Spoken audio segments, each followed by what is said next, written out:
Bonjour, bonsoir à toutes et à tous, petite vidéo achat cash et autres. Alors il va y avoir du steelbook, de l'édition spéciale du 4K et pas mal d'amarrés. Allez, on va commencer tout de suite avec quelque chose qui a été présenté maintes et maintes fois, donc je vais pas trop m'attarder. Donc il s'agit de Alita Battle Angel, tiré du manga. Moi j'ai adoré, je l'ai vu en dématérialisé, je l'ai pas revu encore en 4K. Il y a une piste Dolby Atmos sur l'anglais. Mais en tout cas, moi, ça a été une très très bonne surprise. Alors j'espère très sincèrement qu'il y aura une suite parce que, en gros, il n'a pas super marché et à la fin, c'est quand même très ouvert. Hein. Donc j'espère beaucoup qu'il y aura une suite, en tout cas pour ce Alita que moi j'ai trouvé très très bon avec un Christopher Waltz vraiment sympa et un personnage mi-robot, enfin robot même, hein, mais qui est très attachant et qui a des sentiments humains bien plus que les humains. Pour ceux qui l'ont vu, je pense que vous allez être d'accord avec moi. Alors un coffret qui a été présenté pas mal de fois, un coffret ESC, pardon, Cult Edition, donc celui de Hellraiser, donc c'est l'œuvre de Clive Barker. Clive Barker, il a fait aussi Candyman et Cabal. Donc Cabal, ESC sort aussi une édition, je me tâte un peu, savoir si je vais la prendre ou pas. Au début où elles sortent, elles sont quand même assez chères, hein.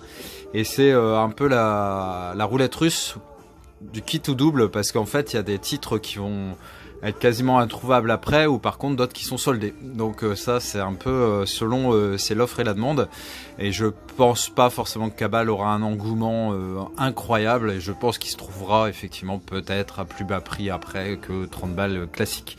Donc là c'est un très gros coffret qui reprend les trois. Voilà. Donc je vais pouvoir le ranger enfin dans mon étagère. Ça fait des mois qu'il est là et que je ne l'ai toujours pas présenté. Ensuite, un film qui m'a l'air, ma foi, fort sympathique, mais je n'ai pas vu. Donc L'assistant du vampire. Alors en gros, ce gamin, pour sauver la vie de son copain, va se faire mordre. Il va se retrouver dans un espèce de cirque, d'un freak show. Il va être avec un loup-garou. Et il y a une femme à barbe aussi, qui est incarnée par Salma Hayek. Alors bon... J'aurais dit femme à barbu. Voilà, j'imagine pas trop avec une barbe, ça me fait un peu peur en fait. Mais bon, toujours est-il que ça a l'air très sympathique. Tiré à la base d'un film allemand, donc là The Experiment, avec Adrian Brody et Forest Whitaker, déjà très bonne distribution. Alors l'histoire en gros c'est qu'un scientifique il va enfermer 20 volontaires dans un univers carcéral, il y aura des gardiens, des prisonniers, et puis il va observer un peu le comportement de tout le monde.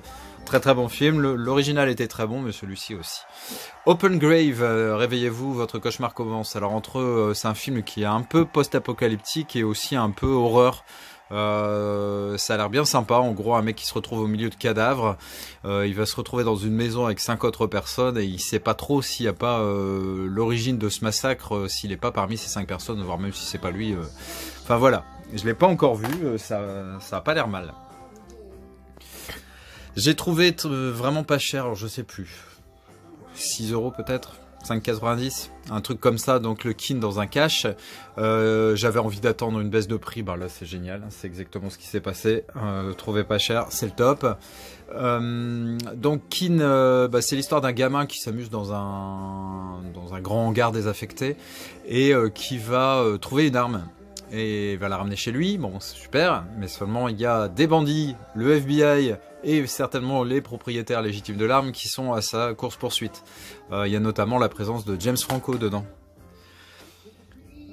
Poursuite, donc ça je l'avais trouvé je sais plus où, peut-être en Belgique, ouais, dans le cache en Belgique je pense. Donc avec Kenny Reeves, Morgan Freeman, et il y a aussi Rachel Weisz qui joue justement aux côtés de Kenny Reeves. Ils vont découvrir quelque chose d'hyper technique, hein, on va dire, et puis tout le monde pareil va être un peu à leur poursuite. Ils vont se rapprocher de Morgan Freeman qui est un mec assez important, administratif ou je sais pas quoi, mais ils savent pas en gros s'il va être de leur côté ou pas, quoi. Comprenez-vous? Kidnap dans la lignée de The Call avec Alberi. Hein. Bon, The Call, elle recevait un appel au 911 et elle devait aider une gamine qui était kidnappée à s'en sortir, en gros.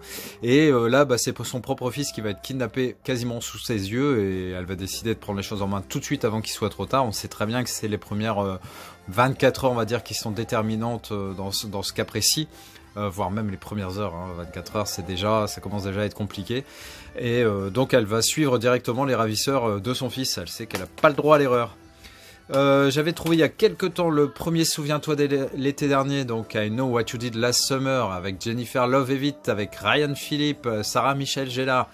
Très très bon film que j'avais vu au cinéma à Paris il y a une paire d'années, hein, ça doit faire une petite vingtaine d'années quand même, hein, on se rend pas compte. Et c'est le genre de film que j'avais envie d'upgrader. J'ai quasiment toutes ces sagas là, je les ai quasiment en Blu-ray maintenant. Le 3 a aucune importance et donc figurez-vous qu'hier j'ai trouvé le 2, donc toujours avec la même distribution. Cette fois-ci il n'y a plus Sarah Michelle Gellar, mais il y a toujours Jennifer Love Hewitt, hein, qui est quand même l'actrice finalement principale de cette saga. Donc très très content d'avoir chopé tous les deux pour 5-6 balles je crois. Et le dernier film que je vais vous présenter, putain je vais réussir à faire une vidéo en 6-7 minutes. Waouh, je m'impressionne. From Paris with Love. Donc, une histoire qui se passe à Paris avec beaucoup d'action. Hein. Je crois que le méchant, je sais plus si c'est un méchant ou pas, John Travolta dedans. Mais en gros, voilà, un film d'action typique et qui se déroule à Paris. Et ben, écoutez, je suis impressionné. Non ? N'hésitez pas à commenter cette vidéo, à partager, à liker, puis on va continuer bien sûr d'ici quelques jours, hein, la vidéo de présentation collection. J'attends en gros un certain nombre de vues avant de balancer pour voir si ça continue à vous plaire. Hein. Je vais pas faire des vidéos collection sans arrêt si finalement mon public, mes abonnés, ça ne les intéresse pas. Je vous embrasse très fort, ciao!